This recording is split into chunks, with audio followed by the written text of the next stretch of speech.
Make the bad man stop. As everyone knows, this bad man will never stop because this is Tim with Online Big Blue bringing you the best in New York Giants sports talk entertainment. Monday. Wasn't going to do a video today because we got tornado warnings coming down the pike, and I was attacked Sunday by killer bees. Yes, I actually was. I'm like the Chuck Norris of giant YouTubers.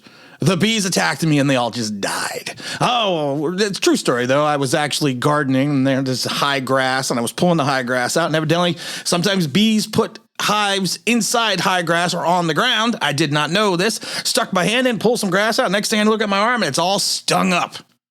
Oh, stung up, swollen up. They tried to kill me, but they couldn't stop me. Nobody can. Want to give also a big shout out to the Rangers for that big overtime win against the Penguins. You know what? Sidney Crosby, stop your whining. I thought it was a legal hit. You know what? Your team needs to rally. That's what teams do when there's an injury. They rally. It's the next man up. Sometimes people forget about that. I also want to talk about briefly about this stupid lawsuit that two fans, I guess we're going to call them fans, have brought against the New York Football Giants by saying that they need to drop the name New York from their moniker because of the fact that they play in New Jersey. Well, let me tell you something, guy. They've been playing in Jersey since 1976. I was there when they opened the Meadowlands versus Dallas with the big loss. They've been playing there for, like I said, forever. Yeah, it never has made complete sense that they are in Jersey, but they're the New York team. But they're not changing the name. The New Jersey Giants do not have the same panache and history as the New York Football Giants. So it's not going to happen. And it's like $1 billion lawsuit. It's just falls into the realm of stupidity.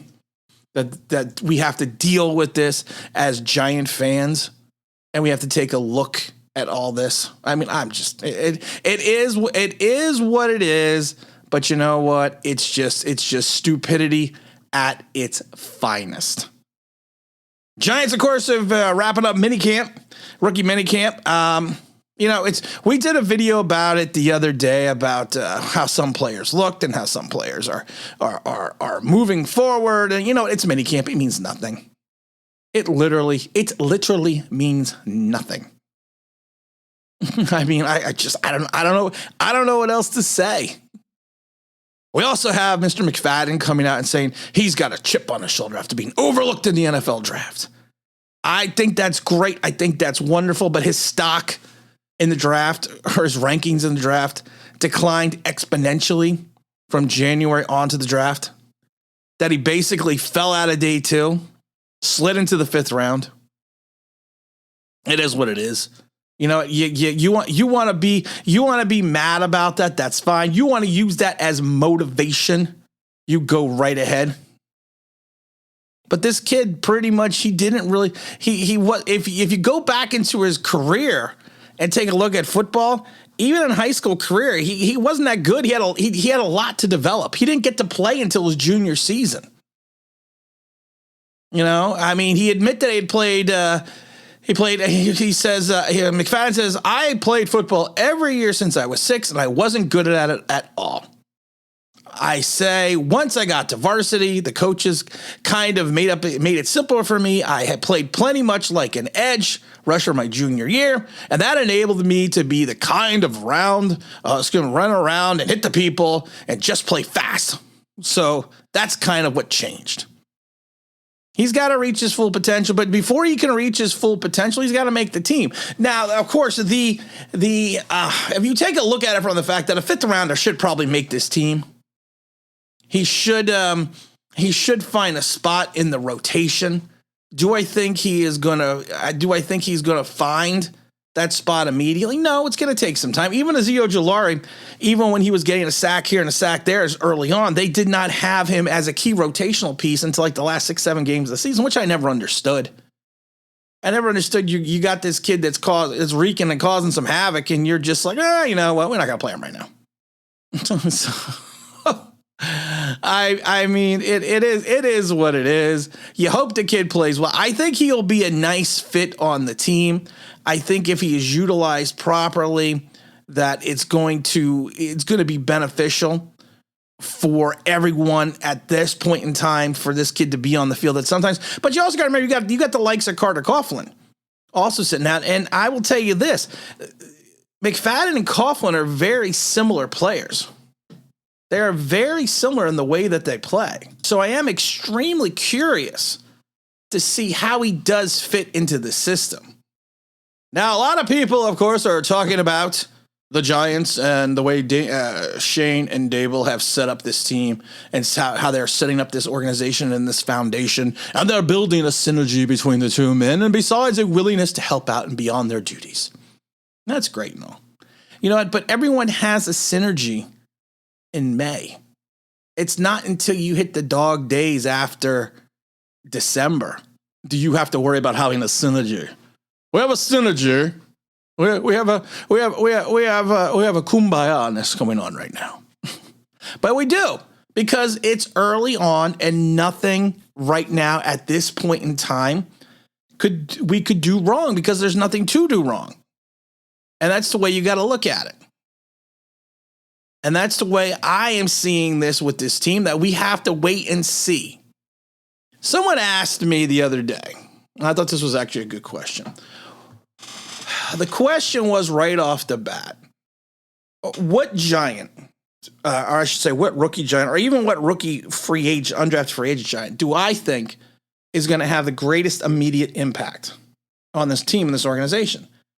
Now, it's easy to say it's going to be either Kayvon Thibodeau or Evan Neal. I mean, I think that's simple to say. I think that those are probably the ones that, if you take a look at, those are probably the guys that you're thinking are going to have the greatest impact.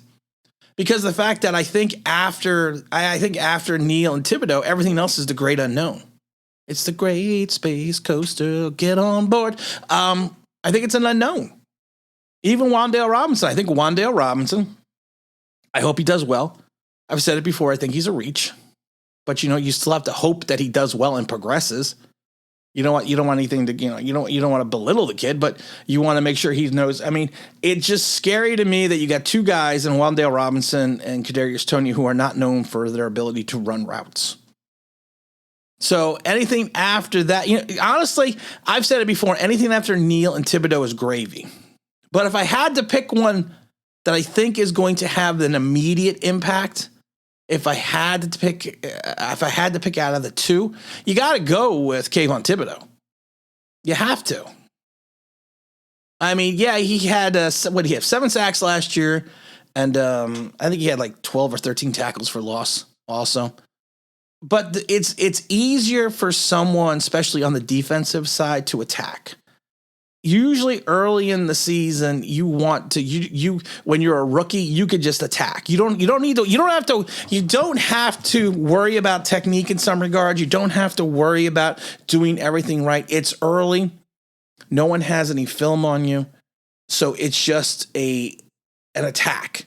You just go after the quarterback. You just go after the guard or the tackle or the center, wherever you're lined up. You just go after that. And I think in the scheme of the Winker, we're going back to calling him the Winker. I think with his scheme, I think it's going to allow Thibodeau, if they put him in the proper positions and the places that he can excel on the field, I think he's going to make an immediate impact. Now, if you're asking me, who do I think is going to have more of a longevity impact the first season? I got to go Evan Neal.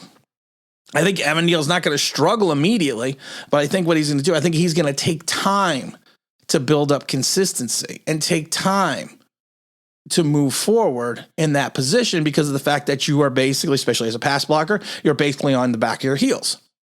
So I think it'll take him a little bit more time to go through and have the ability to maintain his man, anchor the right side of the line.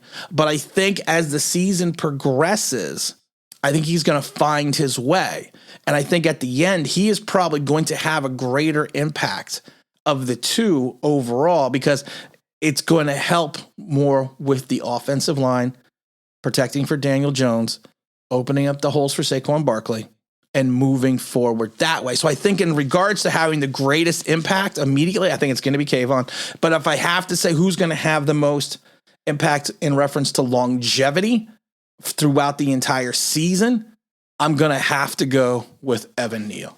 We're going to have a couple streams coming up this week. I don't know the dates yet. Also, we'll have a new 312-1, the 2022 NFL Giants podcast coming up this week as well. We're going to do a lot of fun videos. I got a lot of good content coming out, so hope you guys have all your alerts set. Hope you like the channel. Hope you subscribed. Hope you did all that stuff, because it does really help the channel.